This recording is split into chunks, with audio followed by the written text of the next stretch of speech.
మీరు 20 సంవత్సరాల క్రితం చంటి పిల్లలతో ప్రయాణం చేస్తూ రాజకీయాల్లో అష్టకష్టాలు పడుతూ రాజకీయం చేయటం చూసాం.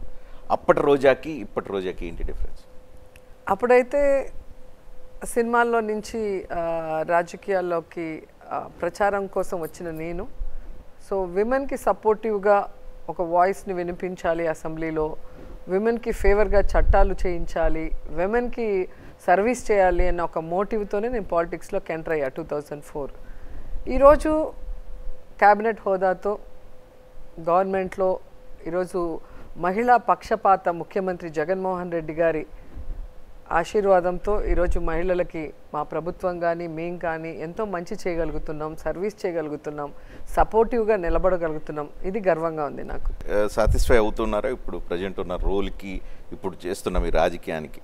100% అండి.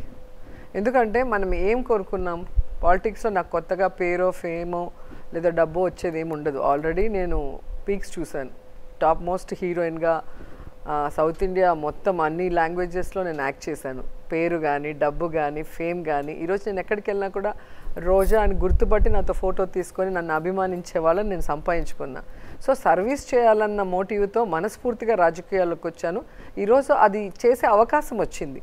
ఇన్ని సంవత్సరాల నా పోరాటంలో ఈరోజు అవకాశం వచ్చింది. సో ఈ 4.5 yearsగా ఎంత వీలైతే అంత నేను చేసుకుంటూ ముందుకు వెళ్తాను. చాలామంది చాలా రకాల ఈ 20-25 సంవత్సరాల ప్రయాణంలో చాలా ఆటుపోట్లు ఎదుర్కొన్నారు. సో మీ మీద ఐరన్ లెగ్ అని ముద్ర కూడా ఉంది. ఇప్పుడు ఆ ముద్ర పోయినట్టేనా? పోయినట్టేగా. సో అది ఒక జలసీతో, కడుపు మంటతో, ఏమంటారు అమ్మ పెట్టదు అడుక్కు తినేది అన్నట్టుగా చంద్రబాబు నాయుడు మనని పొలిటికల్గా ఎదగనీయలేదు ఆ పార్టీ.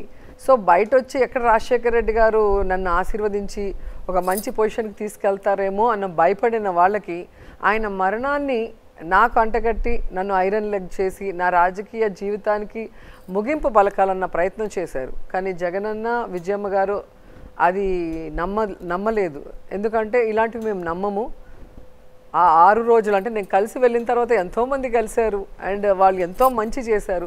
భగవంతుడే సపోర్ట్ చేయనప్పుడు ఆ అమ్మాయిని మేము అని తప్పేముంది, తప్పు కదా అమ్మాయిని అనటం అని చెప్పి తర్వాత జగనన్న నాన్న నమ్మి వచ్చిన వాళ్ళల్లో మీకు న్యాయం చేయలేకపోయారు, మీరు మాతో ఉండండి, మేము లైఫ్ లాంగ్ మిమ్మల్ని పొలిటికల్లో సపోర్ట్ చేస్తామని చెప్పి మాట ఇచ్చారు.